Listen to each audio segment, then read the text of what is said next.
Hey, we'll see you in Bakersfield, San Jose. We'll see you in Buffalo, Toledo, Montreal, Toronto, Ottawa. Go to jimmydore.com for a link for those tickets. So how soon before a regular person can use Bitcoin for a regular transaction?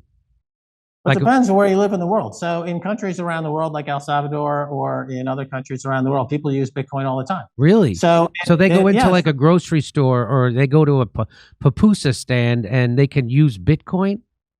Yep. You can use a QR code to scan your Bitcoin, or of course you have a debit card that has backed by Bitcoin. A MasterCard Visa, I can use my MasterCard and Visa. It could be debiting a Bitcoin account. Really? Yeah. There's a company called Fold, F-O-L-D.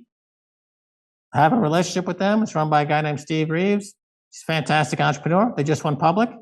They offer debit cards and credit cards, essentially, that are Bitcoin, everything about Bitcoin. So you can live in a Bitcoin life, in a Bitcoin world, and just be in Bitcoin. And your money, every year, everything gets cheaper. If you're living on a Bitcoin standard, that it took 100 Bitcoin to buy a house 10 years ago. Now it takes 2.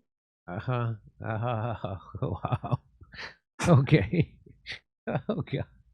But I'll tell you, there's a one advanced kind of hack, which if you borrow against your Bitcoin and you borrow in dollars and you buy a house, then as Bitcoin goes up, the cost of paying back that loan keeps going down. Yeah.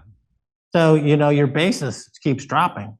So if you bought a house collateralized by Bitcoin when Bitcoin is 20,000, your basis for that house would just drop by 80% over the past 5 or 6 years. That's a pretty neat trick.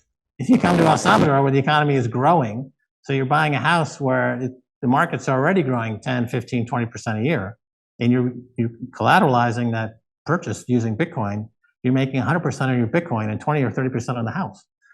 So this is what's happening in this country, and the economy is exploding. It's booming, right? And it's the safest country in the world. It will be the safest country in the world by the end of this year, maybe mid next year. It's already the safest country in the hemisphere. It's like Liechtenstein. It's like Disneyland. Disneyland is more violent than El Salvador. I would have a greater risk of getting attacked by some blue-haired crazy woman in Disneyland than I would right here in El Salvador being attacked at all. Not to cast aspersions toward blue-haired crazy women. That's right.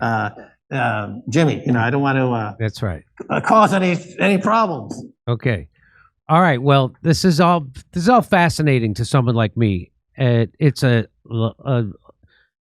get the big ideas. It's a little hard for someone like me to follow until of course I got to get into this Bitcoin market, and then I'll probably understand it even better than I am now. Don't feel so bad. Don't feel so bad, Jimmy, because I tried to give Alex Jones 10,000 Bitcoin when it was $5, and he refused. So I told him he could give it to all of it. That's worth now $800 million.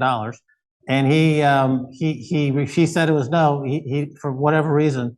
And also Tim Pool, I've been pestering him by Bitcoin since it was $10 every single year for 12 years, because I've known Tim Pool for a long time. So those guys really should feel, like they're have to look at take stock of what their life choices, what they're doing with their lives.